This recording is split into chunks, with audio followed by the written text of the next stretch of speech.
What's cracking? Welcome back to another giant overreaction. I am your host today, Authentic, one half of the Authentic and the Beard duo. We got a lot to talk about tonight before we get off into this Hard Knocks episode. We got a lot to squeeze into this episode here. We got free agency is what I'm hearing is the focus of tonight's episode 3 of Hard Knocks, the offseason with the New York Giants. I'm extremely just geeked up right now, looking forward to it. I got my little brewski right here. Let me take a little swig of this before we get started too, man. So, what to expect from today's show. We definitely going to be talking about what to expect from the Hard Knocks episode tonight. We're going to be doing a little bit of a giant overreaction light edition, I'll say. I got about 4 or 5 of them I'm going to throw out there for y'all. I want to talk about Chris Sims' appearance on the GM Shuffle podcast with Mike Lombardi. I also want to talk a little bit more about Malik Neighbors versus Romo Doomsday. It should be an extremely solid night, man. I'm looking forward to it. Big shout out to everybody that pulled up, got here early, you know what I'm saying, was in the back room waiting and whatnot for your boy to go live. Definitely appreciate that. Unfortunate news coming out of New York Giants facilities here, man. Got our first major injury. I won't call it a major injury just yet, but we got our first injury of the season here. It's looking like Theo Johnson is going to be placed on the physically unable to perform list. PFF had this dude named as the best player fit at the tight end position from the 2024 draft. I just got news about this before I went on air. I saw Talking Giants was doing some reporting on it. I saw that Art Stapleton was doing a little bit of reporting on it as well. And Art Stapleton said this. He said, since Theo Johnson was placed on the physically unable to perform list and not the non-football injury list, whatever is sidelining him happened on site, whether that is pre-existing or today. He said, don't panic just yet. He can come off the PUP list at any time. And what I'm hearing is that this could be a hip injury. So we'll see how that goes.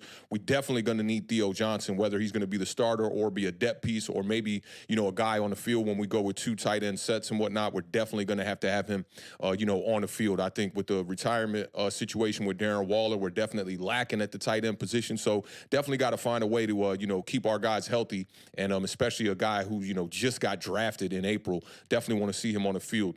I also saw that Daniel Jones was interviewed by Phil Simms and his son Matt today. Daniel Jones, you know, I caught most of the interview all the way up to about the last 5 minutes. He actually seemed a lot more confident in that interview, just speaking in front of them. I don't know if it's the difference between being in front of the media and, you know, being in front of former players and a guy like Matt Sims and whatnot. But Daniel Jones said that the rehab is going well. He said it was tough, putting a lot into it. And, you know, just harped on he did not play well last season. And he said you can't, you know, feel sorry for yourself. You cannot afford to do that. Got to hit the ground running here in 2024.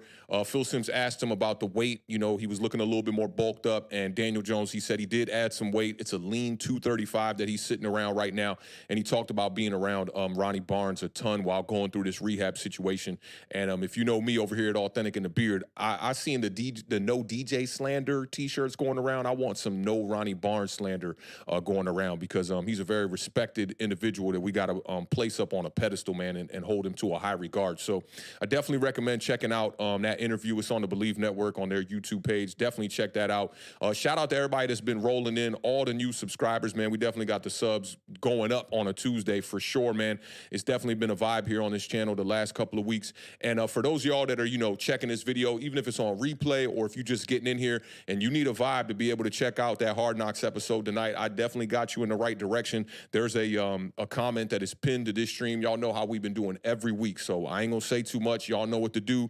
Everybody in the chat, definitely hold it down, man, and get people in the right direction. And while we at it, man, let's go ahead and give a couple of shout-outs to y'all in the chat one time, man. You'll already know I can't do this without y'all, man. So shout out to all of y'all for getting here bright and early and rocking out with your boy one time. I see Deedon Shelton is in the building one time. What's going on, my dog? He said, I just got into an argument about politics, scratching my head.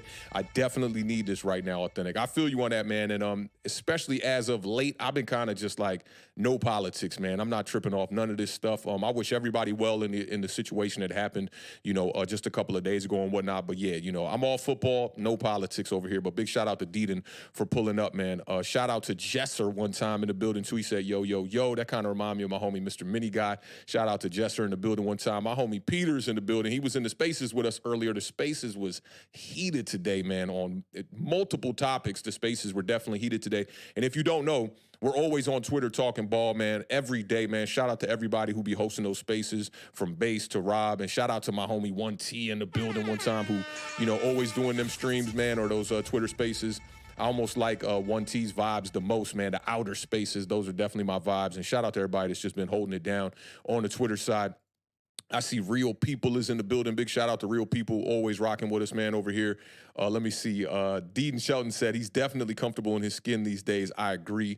Yeah, feel you on that one time. Jordan is in the building. I feel like this is a new face. He said, appreciate the consistent content. Yeah, man, I've been trying to definitely put my foot in this content, along with a bunch of other things in my life, man. Like, everything is about consistency, man. Like, that's what it's all about. So I've been trying to kind of just raise that bar, stay consistent with the stream, stay consistent with cooking up the music, cooking up the beats, staying consistent in the studio, man, and just trying to get better day by day, man. And hopefully I look back up in a year and, all this work that we putting in will be rewarded, man. But shout out to Jordan. I appreciate you pulling up. Shout out to G50 or 537 one time in the building, man. Appreciate you rocking with us. Marjorie is in the building. She said, hello, beautiful football fans. We appreciate you pulling up, Queen. Javi ATX. Bori is in the building. He said, dope show, brother. Keep it up. Appreciate you pulling up, rocking out with us. Ray W is in the building. And the homie NYG Forever is in the building. My man Peter says, Thenick is a straight shooter. I know that's right, man. I'm definitely looking forward to this episode tonight of Hard Knocks. Y'all know that, I'm a cinematographer, aspiring director, coming from the music world and whatnot, and just seeing the way that they break down Hard Knocks and the composition and the way they do the shots, man, and it's just an amazing thing to see, and I learn a lot from just watching these episodes, and I get to watch it on my favorite team. Last year was the New York Jets in the preseason and whatnot, and I thought that was really cool too, but being that it's the New York Giants and we in the building here, I mean, there's no better way to be able to watch, some content like this in the offseason and get prepared for what we're about to see here in training camp and in the preseason. This is going to be one of those seasons that I feel like is going to be a lot more exciting. Last season was just, we was in the dumps, losing a lot of games, a lot of injuries, and being able to bounce back from that is going to be really good. Before I go off into the rules for the overreaction, just for those of y'all that don't know, definitely check out that link that I got posted up here. Like I said, for everybody on the replay, everybody in the chat, if you need a vibe to be able to watch tonight's episode, I try to steer y'all in the right direction. So definitely check that out, man. Again, shout out to all of y'all, man, for pulling up, rocking out with me. Let's get off into this first giant overreaction. And before I do that, I'm going to tell y'all these rules. Once I put the statement on the screen, we got 5 of them today. When I do put the statement on the screen, these will be from social media today in particular. If you think that the statement on the screen is a bit of an overreaction, you can put an O in the chat to represent that. If you think that the statement on the screen is pretty accurate, you can put a U to represent that you're going to be taking the under. And if you need a push on a situation, you need a little bit more time to be able to think it out, you can put a P in the chat to go over that and, kind of give yourself a little bit more time to get your thoughts together and come up with that and maybe a little bit more information. I'm the kind of person that says, with more data, it's okay to be able to pivot your position. The more data we get, the more information we got. I think our takes should even get smarter after we get more data. So let's get right into it. The Giant, Twitter account just put this out earlier. I thought it was a little bit misleading. So before I get off into this first Giant overreaction, I do want to show this clip. And I took the clip from the Giants Twitter account, put it into my editing software. If you see that little background clip, that little background picture right there, that'll let you know what editing software I like to use. I'm a DaVinci Resolve type of dude. I like working in nodes and all that. So I took this clip in there, and I allowed the AI within DaVinci to kind of, help me out and guide me through the closed captions of this one. I thought that this was very misleading by the New York Giants or by HBO or by Hard Knocks or by whoever it was to put this clip out. And, it just seemed like the caption was a little bit off. So let me show you guys a little bit, a short clip from the trailer that came out today from the New York Giants Twitter account before we get off into the first overreaction. Saquon Barkley has turned down several different offers. I offered him today a 3-year deal at 12.5 APY and 25 guaranteed he'd be a Giant. I'm going to have a tough time sleeping if Saquon. Now, I thought that was a little interesting. Very quick clip, and they kind of taken out some words there. I think they took out the if. They kind of tried to make it seem like this was not Joe Shane kind of speaking in a hypothetical that, like, if we give Saquon this deal, this is what it would take for him to be a Giant. And I do think they're going to speak on that tonight. I'm going to get to it a little bit later, but I do want to kind of get to the quarterback position here first with the first Giant overreaction. And this one came from Chris Sims, his son, Chris Sims, the former Tampa Bay Buccaneers quarterback. And he said this. He said, This was on the GM Shuffle with Mike Lombardi. He said, I don't think there is as big a gap between Daniel Jones and Jalen Hurts. If I need a big throw on 3rd and 9, I think I might take Daniel Jones over Jalen Hurts to make that throw in the pocket. I've never seen Jalen Hurts run an 80-yard run. That's coming from Chris Sims. And I thought that the little last part of this statement was kind of unnecessary. Didn't need to put that in there. Let me know what y'all are thinking. If you think that this is an overreaction indeed, I'm going to go over some numbers that kind of surprised me that, I thought when I first read this take, I was like, this is a very egregious take from Chris Sims here. But when I dug into the numbers today, y'all know I'm a numbers guy. I like to dive deep into the statistics. And I went back to 2022 to look at the 2 last full seasons from Jalen Hurts and Daniel Jones to compare them, because I thought it would be a little bit unfair to compare 2023 numbers because Daniel Jones really didn't play many games, and he was, out with the ACL tear and whatnot. And I thought that would be a little bit unfair. So let's go over some 2022 statistics here. And we're going to be talking about 3rd down and 8 to 10 yards. Okay. So Sims was talking about 3rd and 9. So I figured 8 to 10 yards. That's right. Perfect. Shout out to the football database for giving me some of these numbers. Now, on 3rd down and 8 to 10 yards, Jalen Hurts was 15 of 25 for 169 yards. He had a 60% completion percentage. His yards per attempt was 6.8, 2 touchdowns, 0 interceptions. He had 3 explosive plays of 20 yards or more. He was sacked 5 times. His passer rating, which is a little bit outdated, was 106.9, and he had 9 first downs during those type of situations. Daniel Jones, on the other hand, fared a little bit better than I thought, to be honest. 15 of 32 for 209. The completion percentage was not good at 46.9%. The yards per attempt was 6.5, so that's 0.3 less than Jalen Hurts. 1 touchdown, 0 interceptions, 2 explosive plays of over 20 yards. He was sacked less than Jalen Hurts was, 2 times less, and he had more attempts. His passer rating, though, was a 78.8, and he had 11 first downs in comparison to Jalen Hurts' 9 first downs. Now, I do got to note, if you're interested in the 2023 ones, right? 2023, Hurts was 64%, 4 touchdowns, 0 interceptions, 4 explosive plays, sacked 4 times, QB rating of 120.7. Daniel Jones was 10 for 12. He was 83.3% completion percentage, no touchdowns, no interceptions, sacked 3 times, and his passer rating was 100.7. So those numbers look a little bit closer than I think most people would imagine. And I think that does kind of favor what Chris Sims is saying here. So off first glance, I thought that this was absolutely an overreaction. And what I'm starting to learn on social media is put out, statements from other people across national media and all that, and don't give your opinion first. Allow people to kind of chime in and say what they want. A lot of people calling Chris Sims a bozo in my comments on that, attacking the person, attacking the messenger and not the message, and not doing their due diligence, going in and looking at the numbers like I did. I think, when it comes to 3rd and 9, you could argue that maybe Daniel Jones could be a better quarterback. We know that Jalen Hurts does have, more weapons over there than Daniel Jones does in New York with A.J. Brown and Devonta Smith on the outside. But nonetheless, I do think that Jalen Hurts has the better numbers, so you got to take that with a grain of salt. So for me, on this one, I would take the push on this one for sure. Let me give you some numbers about 3rd and 11 or more. So 3rd and 11 or more than that, Jalen Hurts was 14 of 20. 152 yards, 70 completion percentage, 7.8 yards per attempt, no touchdowns, no interceptions. Passer rating of 92.1. Daniel Jones, 17 to 26, more yards on just 6 more throws, 210 yards, 65.4 completion percentage, 8.1 yards per attempt. Now, I know the New York Giants were in a lot of situations where they were throwing short of the sticks, but on 3rd and 11, didn't seem to be one for Daniel Jones in 2022. The Giants offense was ranked 16th that year as far as points per game. So, that is a better, look through the lens of how Daniel Jones was playing in that season. We know that 2023 was very different. Now, I'm going to tell you something that's a little bit surprising to me. Justin Fields had better numbers on 3rd and 8 to 10 than both those quarterbacks.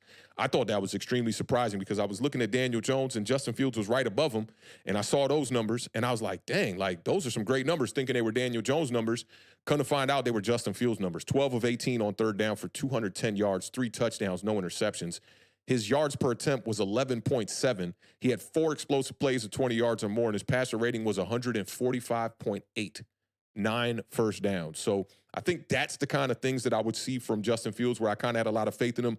But nonetheless, in 2023, he had a drastic setback, and the Chicago Bears decided that it was time for them to part ways. Let me see what y'all talking in the chat one time. Simeon says that Jones is afraid to throw deep now for whatever reason. And that was the case in 2023. We did see that a little bit in 2022 for sure. You know what was interesting is like going into 2022, I remember a lot of people throwing a stat around like Daniel Jones got one of the best deep passing, deep passes in the entire NFL. Like he can definitely throw the ball deep. And then when we got to 2022 and 2023, we definitely did not see that. James Williams says that Chris also said on his own podcast that Jones was not dynamic and had a weak arm. I don't know if I would call Daniel Jones having a weak arm. I think he has a pretty average arm. That's how I would look at it. Simeon also said it's an overreaction. That's some BS. Ben Dawson in the building. What's going on, fam? Hope all is well. Sigma Surge is in the building too, and Sigma says that it's an overreaction as well. Shout out to Toxic Tom. He's in the building one time. He said, hey, Authentic, watched you on Sky's show. A question for you. Do you think the way Hard Knocks described the salary cap is incredibly misleading? The cap is not the same as cash. I mean, definitely. And I mean, it's happening on both sides of the coin. Like I saw Tannenbaum on ESPN talking about Saquon Barkley's contract is only taking up 2% of the cap. But then you got to look into the details of that contract. They spread out Saquon Barkley's cap hits throughout 6 or 7 seasons, I believe it is. So by the time that contract is done in 2027, there's a 6%, taking up the team's salary cap. He's taking up 6% of the cap, and he's not even going to be on the roster. But all the other seasons are under 3% outside of one of them. So I do think there has been a lot of misleading information about the salary cap and whatnot. And this is a great point. If he would have signed that deal with the Giants, it all depends on how they would have structured the contract. And I don't think that the Giants would have structured it quite the way that Howie Roseman and the Philadelphia Eagles structured the contract. So that's really a great point you brought up here, Toxic Tom. And big shout out to Sky, man. Sky's over there putting out some of the best content as far as the NFL goes. I mean, he's a Dallas Cowboys content creator. He does a show, I want to say like, I think it's every weekday, every morning at 10 a.m. I don't be up that early on every given day, so sometimes I miss his show, but when I can catch it, Sky and Voch Lombardi, both of them are putting down some of the best content, especially in the Dallas Cowboys community. I definitely recommend y'all both go check them out. Sky's channel is A to Z Cowboys, I believe it is, and Voch Lombardi has his own channel here on YouTube, and he's also doing stuff on Colin Coward's network, The Volume as well. So definitely make sure y'all go check them out for sure. Let me see what else we got. Deedon says that DJ has converted on critical third downs, but this is and he's talking about it being an overreaction. I'm right there with you on this. Shout out to 59 Ways to Groove one time in the building. Said, hey, finally get a chance to hit the chat. What up, my DC brother? DC or nothing. Video's been killing it, man. Thank you, fam. I'm glad you could catch this stream. I hope you get to catch the Hard Knocks episode tonight. If you're struggling for a way to be able to do that, there's a link pinned into the chat here that, you can use to do what you got to do to get to see this and whatnot, man. So big shout out to 59 Ways to Groove. Toxic Tom says Hurts also under Shane Steichen had one of the best offensive lines, 2 stud wide receivers, and a running back core, I believe that is. Jones has never come close to any of that. Yeah, that's facts. And, one thing about Shane Steichen's offense was they didn't implement many hot concepts in that offense when he was there. And then when he left and Brian Johnson took over, they had absolutely no hot concepts. And teams figured that out late in the season. The last 6 weeks of the year, when the Philadelphia Eagles relatively fell apart and only had 1 win out of their last 6 games, that's what teams were doing. They were pinning their ears back and sending the blitz at Jalen Hurts. Come the end of the season of 2023, Jalen Hurts was the most blitz quarterback in the entire NFL. So good point here. Shane Steichen, definitely one of the now a head coach on the rise and was one of the better offensive minds in the league. I wouldn't say a top offensive mind in the league. I can't put him up there with guys like McVay, McDaniel, Shanahan, and those guys. But I think he's in that tier 2, maybe tier 3 as far as coaching goes. But shout out to Steichen. I'm looking forward to seeing what he can do with Anthony Richardson and the Indianapolis Colts. That's going to be a good one. Let me see what else we got. David G is in the building. What's going on, David? Hope all is well. Simeon said that Justin Fields was beginning to figure it out, in my opinion. I thought the same thing. Even though there was a little bit of a regression statistically in 2023, when he came back in 2022, man, he was playing some really good football, man, towards the end of the season, man. With his legs, the one problem with Justin Fields has been the drop back is just too slow, and the mechanics are just way too slow. Doesn't read down the field particularly well. Misses a lot of wide open guys. One read type of quarterback at this point in his career, but I hope he gets a shot with Mike Tomlin and the Pittsburgh Steelers. I think that would be amazing. Ant McQueen is in the building. Ant says, I think DJ's arm is good. His timing and anticipation are suspect, though. That's a fact. 100% agree with that. James said, the sun is hot, water is wet. Water is wet. Authentic is a G, and Jones is average at best. I think at best, Jones is a tick above average because he does present that characteristic to be a game manager, but also have legs when healthy. I don't know how he's going to look coming back off the ACL. The biggest problem for me with Daniel Jones has been consistency throughout his career. That's been the biggest knock on Daniel Jones. Some games look great. Some games he looks like a mediocre, below average type of quarterback, and I think that's why it was a mistake for the Giants to go out there and pay him, the $40 million a year and give him the $92 million with the incentives guaranteed. I thought that was interesting. Toxic Tom said also, starting when camp begins, very knowledgeable Dallas fans. Keep up the great work, Authentic. Salute to you. And he also said, I would love to see Jones in a situation like Hurts. Don't see how any quarterback could do well with the Giants in this state. And that's a great opinion coming from somebody who's not biased from outside of the Giants community. Definitely feel you on that. I mean, the hand that has been dealt for Daniel Jones has not been a good one.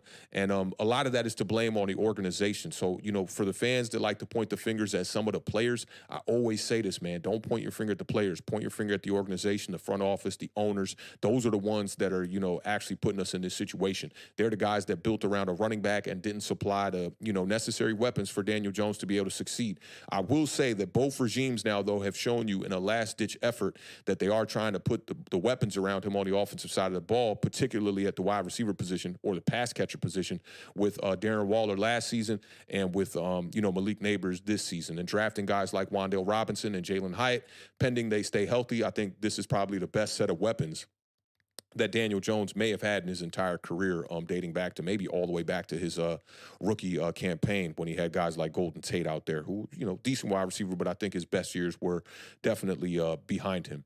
So good chat on this first topic. We're gonna fly because I want to talk about 5 overreactions here before we get y'all up out of here, and then hopefully keep a bit of a buffer, about a good 10 minutes, so you guys can get everything together. Maybe get a little snack or something, or pour yourself a beer or whatever it may be before we get to watch this Hard Knocks episode. So let's get off into this next giant overreaction one time.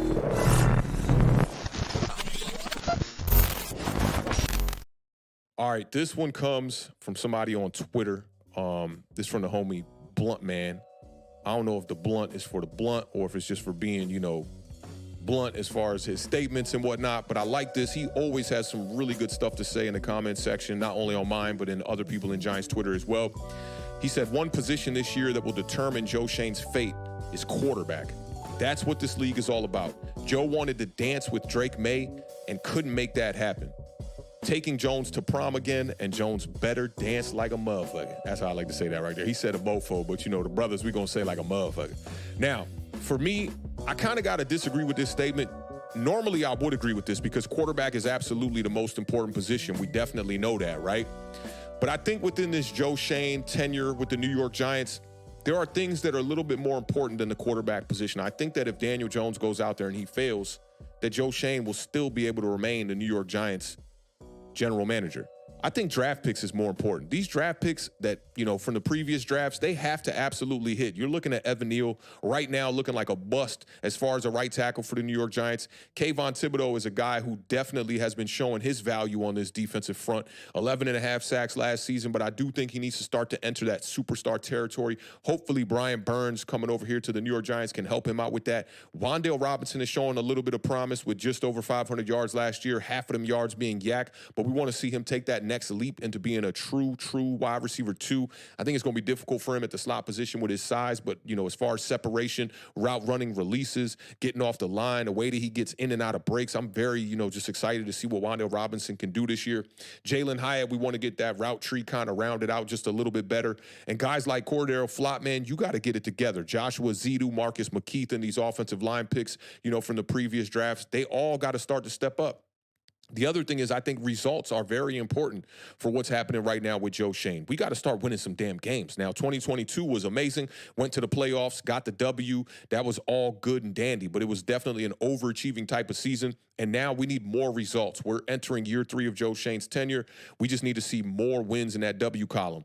3 drafts in right now. The other thing that I think is a lot of people might be overlooking is the acquisition of Brian Burns. That absolutely has to work out. You paying that guy $28 million a year. That is the same money that we could have brought in Geno Smith at the quarterback position to come in here and play. Now, I do think that the reason why that Joe Schoen will have a bit of a longer leash here, what we have to question, and I'm not saying this is facts, but what we have to question is John Mara's hand in that cookie jar when it comes to the Daniel Jones contract? Because if it is, then Joe Schoen has been spending the first 3 drafts, 2 years of his tenure here, trying to prove to John Mara possibly that Daniel Jones might or might not be that guy. And I think that that's very important. If John Mara has his hand in that contract, like a lot of us have speculated here, you know, entering the contract negotiations, going all the way down to the deadline, the Albert Breer reports about Daniel Jones having to make a call to John Mara to get the deal done, and then finally it gets done. You know, I'm still a little bit half and half on that. And we did see on the first episode of the Hard Knocks that John Mara is giving power, you know, to Joe Schoen to be able to, you know, acquire players and also, you know, not use some of these players in the future, guys like Saquon Barkley, you know, allowing him to walk in free agency and whatnot. So I think that all that stuff is important. And this year could be more proof to move on for sure. You got the weapons around Daniel Jones. Now it's time to go win. And I saw Jalen Hyatt. There was a quote running around on Twitter where Jalen Hyatt is extremely confident going into this season. Jalen Hyatt said people are sleeping on us. We have 4 or 5 dynamic wide receivers. All of us are confident. All of us want the ball. We're going to be explosive this year. He didn't say I think or none of that. He said we are going to be explosive this year. If I had to guess, I think that the New York Giants, by letting Saquon Barkley walk, they're probably going to try to open up this offense just a little bit for Daniel Jones. So as far as this statement on the screen, I can't really call it an overreaction. I like it. It's a good statement. It's one that can split the room, but I can't keep taking the push. I'm going to say this is a bit of an overreaction. It's not, Joe Schoen's tenure here is not necessarily dependent on the success of Daniel Jones. And I think with John Mara already firing 2 coaches and getting rid of 2 general managers, you know, in the past pretty quickly, I think that these guys got a longer leash than a lot of people might imagine. So y'all let me know what y'all think about this one. Shout out to the Beard one time in the building, man. Y'all know what it is. The best co-host in the country. Strong side to the left side, man. Big shout out to my guy one time representing those Washington Commanders out there. Ben Dawson says that the NY Giants defense will be stellar. I want you to hang on to that thought because one of these overreactions I'm about to get into is definitely going to be talking about the defense a good bit. Texas boy is in the building, man. What's going on, fam? Hope all is well with you. I ain't seen you in a little bit. Texas boy said the Giants need to get back to the 11-5 2016 team who had a defense that swept the Cowboys, that I would take the Giants seriously. I feel you on that. Yeah, I mean, that's what we need. The Giants have not been a serious organization, and the product on the field has not been a serious threat to other teams, not only in the division, but, you know, just in the entire conference. So I'm right there with you. If y'all don't know, Texas boy is a Cowboys fan. He's been living through the luxury of these 12-5 seasons for the last 3 seasons, and then getting to the playoffs and, you know, falling a little bit short. I mean, I think that is, you know, just the kryptonite for the Dallas Cowboys. I thought last year was probably y'all biggest shot y'all had at making a Super Bowl run, but that's not to eliminate y'all this year. I picked y'all last year, actually, to represent the NFC. It didn't go down like that. But Dak Prescott got to get it together, man. I was looking at some numbers in comparison to Jalen Hurts with Dak Prescott. Jalen Hurts has 7 double-digit comeback victories since 2021. Dak Prescott only has 2 of those in his entire career. And Dak Prescott is 0-6 when the Dallas Cowboys got down by 2 scores last season. All of those games were all losses for you guys. Played really great at home. You want to see Dak Prescott get it together a little bit more on the road, and most importantly, is in the playoffs. That's where the Dallas Cowboys need to start to excel to kind of change that narrative, not only around the quarterback, but around the entire organization. But shout out to Texas boy, man. I appreciate you rocking with us today, man, and representing your squad out here. Peter says, let me get this one. Peter says, agree, Authentic. I'm thinking they air it out. The weapons are there. Yeah, they are there. And I think, you know, they'll try that for the first couple of games. We're going to talk about the schedule a little bit on this stream as well, too. And I just want to keep reiterating, for those of y'all watching this, maybe you just popped in, if you need a vibe to be able to check out the Hard Knocks episode, the people in the chat will definitely guide you in the right direction. It's pinned to the chat and the comment section, so go ahead and check that out. Simeon says, if the Giants fail, Mara will look to Belichick to right the ship. Mark my words. I agree with you on this. A lot of Giants fans don't want Bill Belichick here. I'm not one of those people. I would totally welcome Bill Belichick, but this the other part. I think Brian Daboll is doing a fantastic job. You know, he's strapped with a pretty poor roster within his first 2 seasons here as the Giants head coach, and he found a way to win 6 games last year. So I do think Brian Daboll's doing a great job, but him and Joe Schoen, they are a package deal right now, at least, unless, you know, barring some type of drastic change. I think that if one goes, the other's going to go. I think it'll be at least a couple of years before we even get to think about or ponder that thought of Bill Belichick coming here and being a Giants head coach. So I think the timing just might not align, but I would welcome it. And I think, you know, maybe it's the kind of move where if you did bring in a Bill Belichick, you kept Brian Dable to be the offensive coordinator for the Giants. I think that would be a Captain Planet when our powers combine type of thing, if you did that. So shout out to Simeon. I think that's a really great point there. Deedon says it's sink or swim for DJ. Dable wants to air it out. That's facts. And then Francis Moran says, I agree. So many positions need consistent performance. So it is an overreaction. Yeah. I'm right there with you on that. So let's keep it flying, so we can get y'all, in front of your TVs for this Hard Knocks episode. I did hear that Mike Kafka is going to be going live on a Twitter Spaces at some point tonight, so keep your eyes peeled for that. I don't know if it's going on right now during this show or not, but I heard that that's going to happen, and that's really cool because we haven't got a chance to hear from Mike Kafka, on this Hard Knocks stuff too much. It seems like, and I heard this from Mike Lombardi on the GM Shuffle. He said something about, like, when you get labeled as a assistant head coach, they're just doing that to kind of just give you a title, which is, I hope that's not the case with Mike Kafka. Only been here for 2 seasons, going on his 3rd, so I really just hope that's not the case. Shout out to Sean Jackson. He said, what's up, Authentic? Shane never drafted Daniel Jones, so I don't think his fate is tied to DJ. I agree with you that Shane's draft picks have to start picking up their play in a major way this upcoming season. Yeah, definitely agree with you on all that. And I think, Joe Shane kind of showed his cards when he first got here by declining the 5th-year option on Daniel Jones right when he got here in 2022. So definitely agree with you on that. Toxic Tom said, at least y'all can fire your GM. Would love to be able to fire Jerry Jones. It almost seems like Jerry Jones is not not in the mix as much as player personnel goes, but like if he wants something, he's going to make it happen. That seems to be the deal with Jerry Jones. All right, so let's get off into this next one. I think this next overreaction is a really good one, pretty long-winded as well, but let's get off into our next giant overreaction one time here.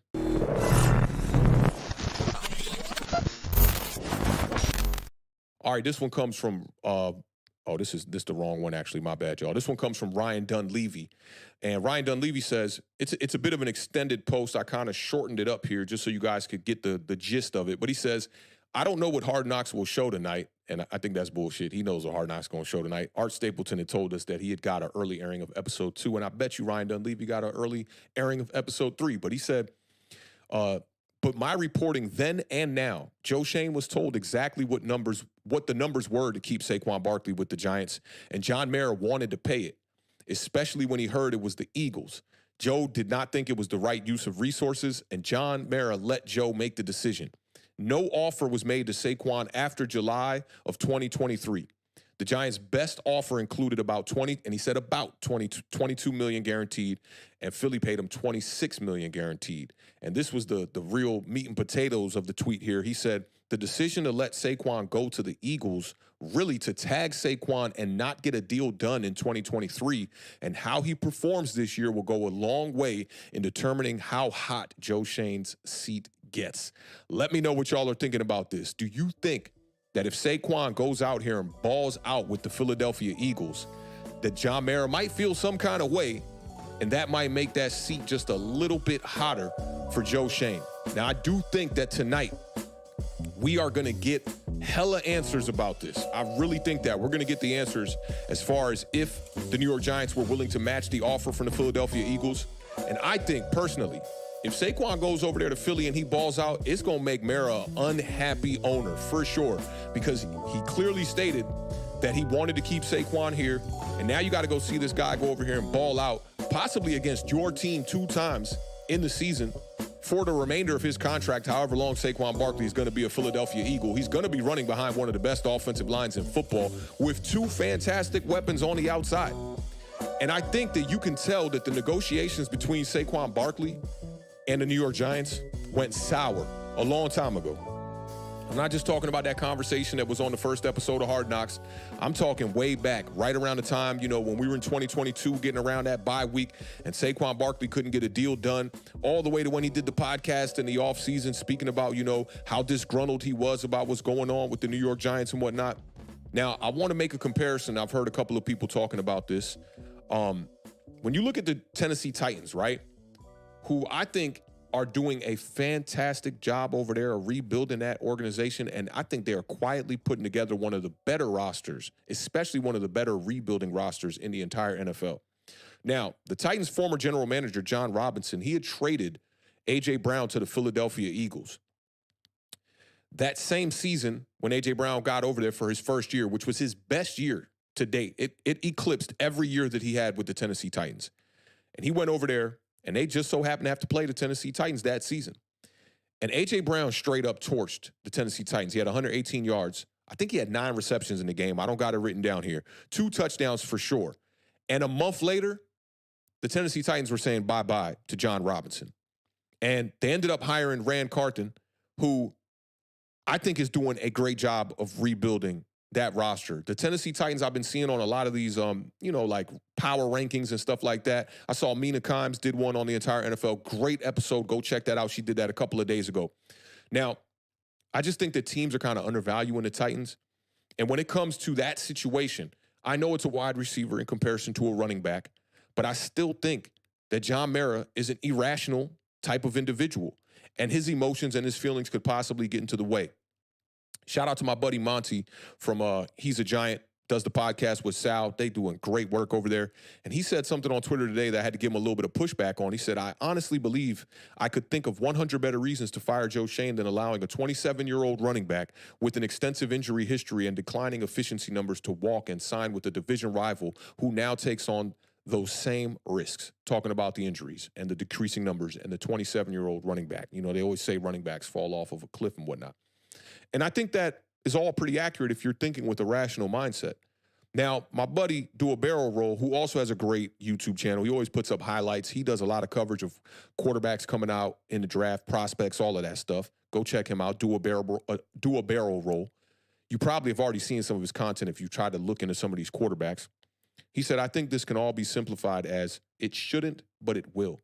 And I can't agree more with that statement right there. So I responded to that, and I posted this to my Twitter a few times before I even got into this conversation, but I kind of just was reiterating this point. And I said, I wouldn't underestimate the illogical thinking that happens when John Mara gets embarrassed and the possibility of the consequence that comes with. Eyes are definitely going to be on Saquon Barkley this year while he's playing over there in the Philadelphia Eagles uniform. And if you think that John Mara is not going to have his eye on them, I do not know what to tell you. With this particular statement on the screen here, I do think that John Mara could absolutely use this as some fuel, some gasoline to throw on the fire if things go a little bit left. I don't think it's the number one reason, right? So I can't say that this is an overreaction or not, but Ryan Dunleavy has been pretty consistent in his reporting. And I love what he says in the last line of this statement here, where he says, we'll go a long way. And I do think that that could be the case. We've seen this with John Mara when he gets embarrassed, how things can go. We saw John Mara agree to allow Geno Smith to start over Eli Manning and end his streak of however many consecutive starts it was for Eli Manning. And then when the fan base gave him pushback, he completely did a 180-degree turn and went right back to Eli Manning and damn near apologized to the fans and had some remarks about what was going on at that time that I know did not sit well with a lot of the fan base.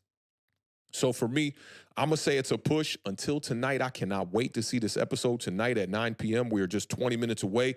And for those of y'all, again, I want to reiterate and remind y'all, if you need a way, you need a vibe to be able to check this out tonight, it's pinned to the comments here on this stream. Go ahead and check it out. I'll make sure on the replay that I put it in the comments section as soon as this stream is done. Appreciate all of y'all rocking with me. We got 2 more overreactions before I get y'all up out of here, so let's just keep flying through these. I do want to get a little bit of the temperature from the chat here one time. Francis Moran says it's a way overreaction. Consensus prediction of 6 wins. His seat already hot. That's a good point right there. I have a negative impression of Dunleavy. That's my bias. I like that. And a lot of people do have a negative impression about Ryan Dunleavy. I feel like people feel the same way about me because I like to be extremely honest and extremely critical. I will say that. Sometimes I can be overcritical of certain positions, especially the quarterback position. It's almost like even though the Wet Bandits was only 2 people, I think it's Ryan Dunleavy, it's Pat Leonard, and it's Authentic. Like, these are the 3 guys that a lot of people look at in the New York Giants community those dudes are a little overcritical. But I don't mind that. I like to speak it how I see it. But Francis, I definitely feel you, and I respect your opinion here. Peter says, no, I don't. Shane I don't think Shane would be in trouble. However, Mara doesn't like to be embarrassed, and is prone to overreact. We know that. We have definitely seen that.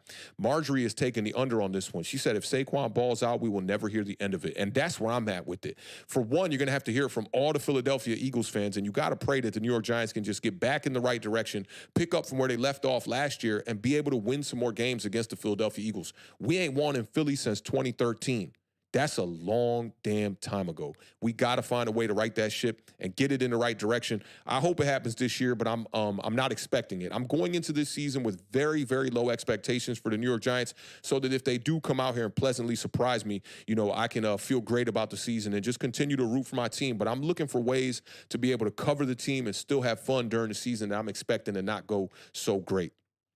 Simeon says that Mekhi Becton will be a star again for the Eagles. I did like that pickup. That was great. And I thought the Eagles roster is ready to go again. I love what they did in the draft, bringing in the two cornerbacks, with Quinyon Mitchell and with Cooper DeJean. I thought that was amazing. Bringing in Huff, to replace Reddick on that defensive front. They definitely are making some moves, man. They brought back C.J. Gardner-Johnson. I think that roster is ready to go. And I also hope that Paris Campbell can have a role in that offense. I've always rooted for Paris Campbell, and any player that comes through the New York Giants, front doors, when they leave, I'll root for them as long as they're not playing, against the New York Giants. 59 Ways to Groove says meddling Mara. I like that right there. I definitely like that. And my homie 1T, every time I see his name here with the NYC 1Ts, I can't call him that. That's my homie 1T. He says he's taking a push. Mara gonna Mara. In reality, how Shane spent the money instead should be the measuring stick. But yeah, Mara makes it a push. That's great point. I'm glad you brought that up, because it's not only about what Saquon Barkley does over there with the Philadelphia Eagles. It's about how the resources and the allocating of funds that they used on the offensive line, how do those guys pan out? How does Jermaine Illuminor come in here and maybe play the left guard of what it's looking like right now? And how does John Runyon? We spent $30 million on him. What is his impact going to be for the New York Giants? I think you put all that into a ball, and that's going to let you know and give you the temperature of how John Mara is going to be feeling at the end of the season. Let me see what else we got. Gregory just popped up in the building. What's going on, Gregory? Hope all is well. He representing them Dallas Cowboys as well. And the homie Mike Glenn says he's taking the under on this one. He agrees with the statement on the screen as well. And I see the homie Havoc, man. Big salute to my homie Havoc, man. Been rocking with us for a long time. Appreciate you pulling up and rocking out with us, fam. All right, let's get off into this next overreaction. I'm going to go through these next two pretty quick. Y'all definitely share y'all thoughts in the comment section. Y'all know I couldn't be up here doing this without y'all. And for those of y'all that need a way, I'm going to keep saying it just so if you popped in, if you need to watch the Giant Hard Knocks episode tonight, you know what to do. Is pinned up into the comment section there one time. Let's get off into this next Giant overreaction.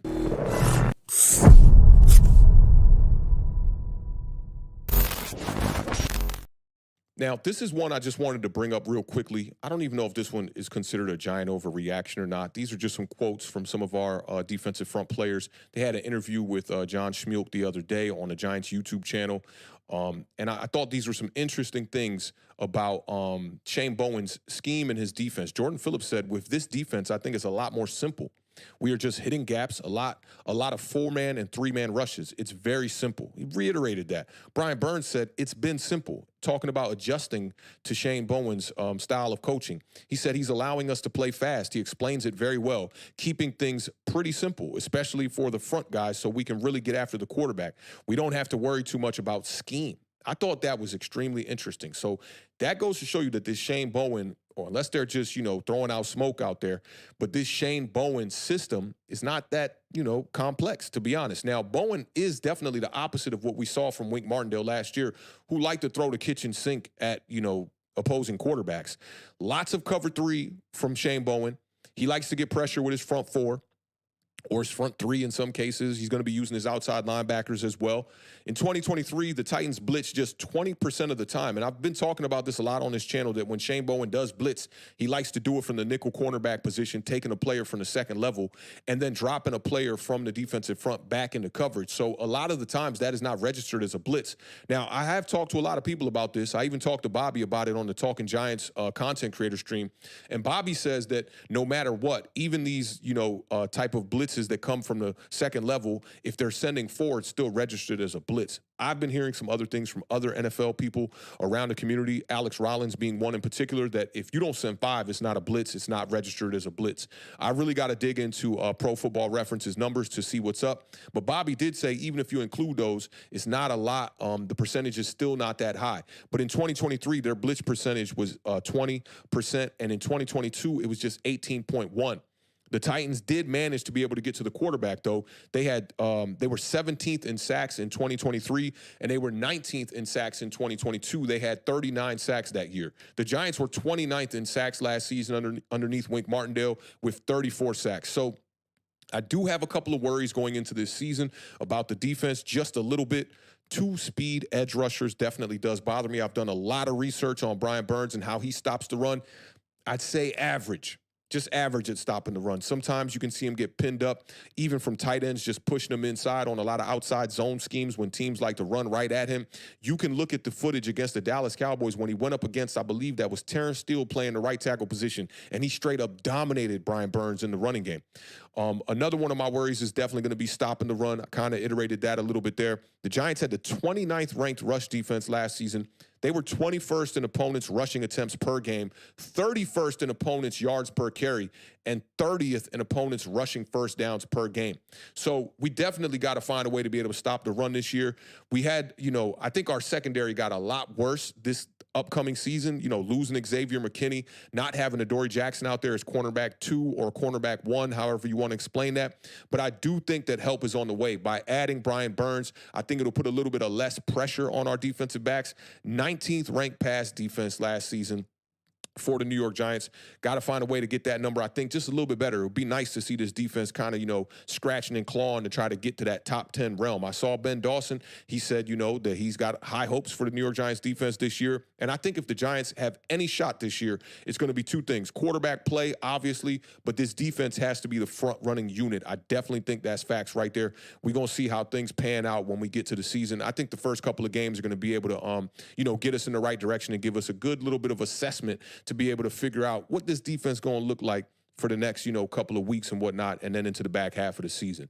Let me see what y'all are talking about here one time. 59 Ways to Groove says ESPN needs to give Authentic a 4-year, $160 million, $86 million guaranteed contract. I love that right there. And honestly, bro, one of my goals, because I did kind of venture off into doing Bleacher Report streams, and that is very lucrative, man. Shout out to Bleacher Report. They take care of their streamers over there, man. Big shout out to them.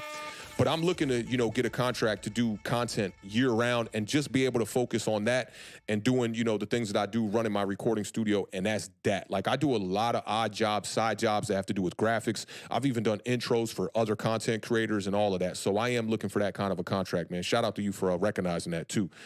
Simeon says, aside from Okereke, can we trust McFadden or Beavers to play in space? McFadden looked lost at times when he's not going downhill. That's facts, man. And I think it's going to be even more emphasis, just like Shane Bowen said on that first episode of Hard Knocks, on guys like McFadden. He said them 2 linebackers are going to have the most responsibility of all the players on his defense. So I'm right there with you. Sean said it's an overreaction, but Mara won't be happy if our draft picks throughout the Shane era don't move our Giants in the right direction. Our young players have to give us hope, and they have to produce. I'm definitely right there with you on that, Sean. Toxic says a lot that as soon as Bowen was hired, the front office parted with the top 100 pick and paid Burns what they did. Yeah, that does say a lot. That definitely says a lot right there. Good point right there. The Trash Man says, I can see him using Simmons as that nickel money back blitzer. Yeah, and Shane Bowen talked about that. He said on third downs, he's going to be using Isaiah Simmons as a money backer, and on downs 1 and 2, he'd be in the nickel playing a little bit of slot type of vibes. And that's where you're going to see a lot of the blitz coming from if you see blitz in this Shane Bowen system. So that's a good point right there. Trash Man says, kind of wish we found a way to keep Leonard Williams. Me too, and Xavier McKinney. This defense would be stout with those 2 players. You could have Leonard Williams playing right next to Dexter Lawrence right there at the 3-tech. That would have been a vibe right there. I'd have felt extremely confident going into this year. Sigma says, what are your thoughts on the rumor of us getting Xavier Howard? I'm in support of it, but I think the legal stuff, we got to get that ironed out. And somebody brought that to my attention. You don't want those bad character type of guys in the locker room. And he is a little bit older. I think he's 31 right now. Peter said, the secondary is the main concern. I'm right there with you. And the front stopping the run. I think those are two major concerns. Now, I'm going to spend the next 5 minutes on this next giant overreaction, and then I'm going to get y'all up out of here. I had two more. I don't think I can get through two more before we get to the episode. But again, for those of y'all just tuning in, there's a link pinned to this this stream up in the comment section. If you need a vibe to be able to see what you got to see tonight, go ahead and check that out. Let's get off into this next giant overreaction one time.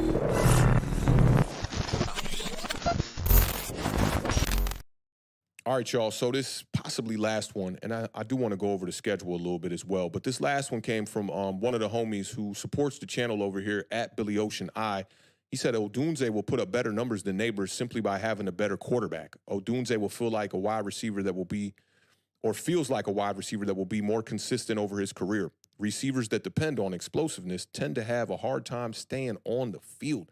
Man, I thought that was just a really good point, because we saw that firsthand with guys like Kadarius Toney, just a season ago and 2 seasons ago, actually, not being able to stay on the field with the hamstring injuries and whatnot.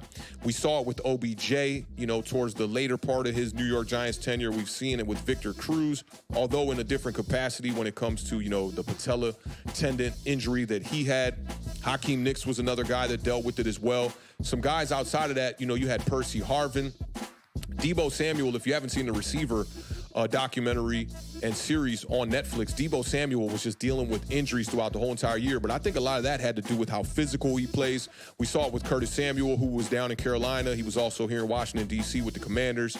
We saw him dealing with the hamstring and the groin injuries. Darren Waller at the tight end position. The most explosive player, though, in the NFL, that dude only missed 1 game last year, and that was Tyreek Hill. He had 29 explosive plays of over 20 yards on the season. It was tied for first with, surprisingly, another guy who plays football in the NFC East, Mr. CeeDee Lamb of the Dallas Cowboys, who also led the NFL in yak. If Malik Neighbors can come in and hit the ground running and be the kind of wide receiver that, like what we saw from CeeDee Lamb in his first year, and then ultimately what we've seen from CeeDee Lamb this past season, I think CeeDee Lamb needs to rise up a lot of people's boards as being one of the top 3 wide receivers in the NFL right now. That dude completely balled out last year. Now, let's get back to Malik Neighbors and Rome Odunze. In 2023, Rome had 10 100-yard games. He had 1,640 yards, 13 touchdowns on 140 targets. Malik Neighbors had 9 100-yard games. He had 1,569 yards, 14 touchdowns on 130 targets. So the college data doesn't really give us much to say who's going to be better. We know that Malik Neighbors likes to play out the slot. Rome Odunze does a lot of his operating on the outside. Both LSU and Washington both had the benefit of having a wide receiver 1A and 1B, with Polk over there in Washington and with Brian Thomas Jr. in LSU to go along with Malik Neighbors and Rome Odunze. And they both had solid quarterback play, 2 of the top guys in all of college football throwing them the ball. So it's really hard to get any information from that as well. And somebody just left a comment on one of my vids, actually right before I went live, and they were saying Neighbors is better and it's not even close. I don't know what these young boys be on nowadays. That whole "it's not even close" thing, we got to just find a new bag. I can't stand hearing that statement when it really is close.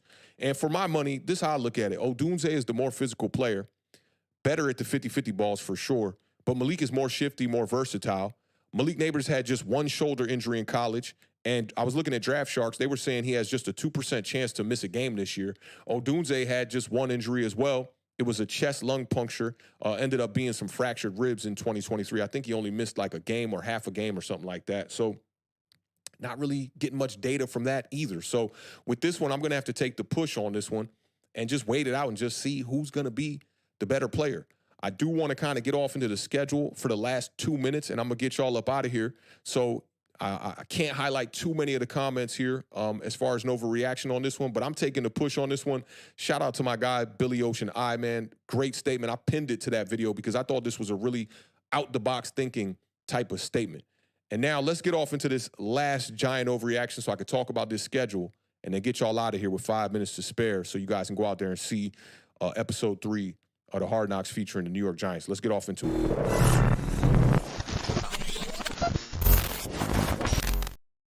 All right, now, this one comes, and this is from the homie Post Crab Core. This is a good homie. This is the homie Bobby on Twitter.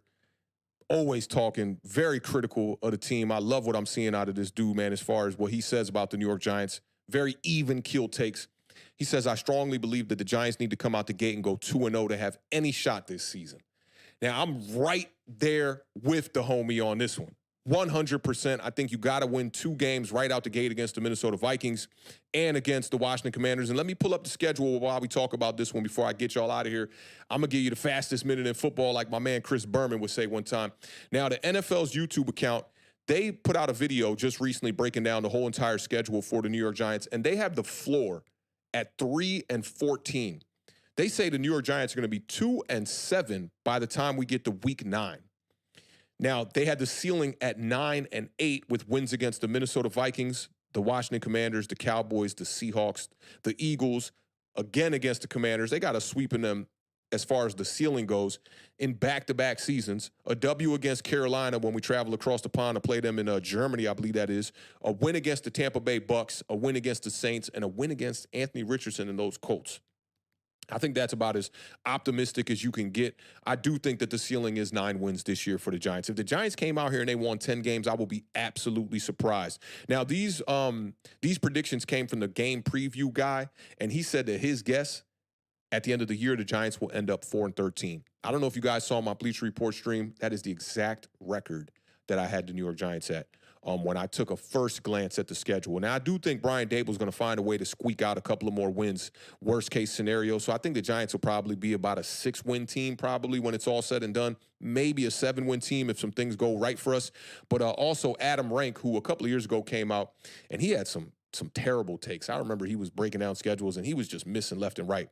But he's got the New York Giants at 5-12 with wins against the Vikings, the Bengals. I thought that was interesting with Joe Burrow back. The Commanders, the Panthers, and the Tampa Bay Buccaneers, ending the year with 6 straight losses, which would be the Cowboys, Saints, Ravens, Falcons, Colts, and the Philadelphia Eagles. I think these are pretty spot on. I don't think that the first statement that we brought up here is an overreaction. I think this is pretty spot on. If the Giants really want a chance, really want to shock the NFL like they did in 2022, this is what they're going to have to do. They're definitely going to have to go out here and be 2-0. I do want to wrap this up. This was a good, quick vibe. It's rare getting to go and do a stream under an hour for me, man. I could talk for 2 hours about ball all day long. Again, salute to all of y'all for pulling up, man, and rocking out with me today. If you need to see the Hard Knocks episode, check out the link that we have in the chat right now before the stream goes off. I'll make sure when the stream goes off to put it in the comment section for all of y'all that are going to be seeing this replay. That link is good until it ain't. That link is going to be good for a long, long time. On the way out, man, spam them biceps one time in the chat, man. I appreciate y'all pulling up, rocking out with me, man. I'm going to enjoy this episode. Let me get a quick swig of this. I'm drinking a Sam Adams Boston Lager. This like my light beer. I'm usually drinking like an IPA one time. I told my shorty, she went out to the beer store today. I was like, yo, grab a couple of Sam Adams. I ain't had a couple of Sam Adams in a minute. But cheers to all of y'all, man, for rocking out with me, man. And, you know, just going through the off season with me. It's been awesome. This has been my favorite off season, and it's flown by, man. So cheers to y'all one time. And, man, I think we're going to get a lot of answers, a lot of questions answered tonight on this Hard Knocks episode. Tomorrow, I will be on Bleacher Report at 11 a.m. doing a recap and a reaction to the Hard Knocks episode 3 as well. I'll probably pop up on YouTube right after it and do a recap as well. But if you can't catch me then, definitely catch me on the Bleacher Report vibes. Giant Overreaction every Monday until the season starts. And then when the season starts, absolutely going to be going through it every Monday. And before I get up out of here, the last thing I'm going to show y'all real quick for those y'all that don't know, I'm working on a documentary. Check out the trailer, and then once this trailer goes off, we'll sign off. Y'all know what it is, man. Keep raising that bar. Keep living those dreams because the universe flows in Technicolor and surround sound. I could not do this without y'all, man. I appreciate all of y'all's support over here. Everybody from the Giants community, everybody from the NFC East community, big shout out to all of y'all. And this is the trailer that's going to be coming out. It's going to be called A Giant Overreaction, the in-season documentary.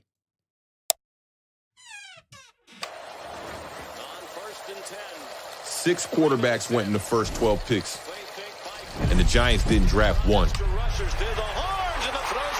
Ain't that a bitch? Maybe I'm overthinking it, but I keep asking myself, when are we going to get back to competing? How the did we even get here? You better watch your mouth. Starting route to MetLife Stadium. Well, the 2024 season is around the corner, So I'm gassing up the whip, taking my camera and hitting the road all season to bring you the most original, whatever you want to call this, that we do on YouTube.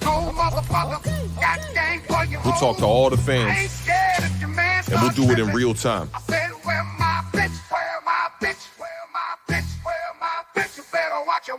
An in-season documentary on my New York Giants and the rest of you bitches in the NFC East. Yeah, you.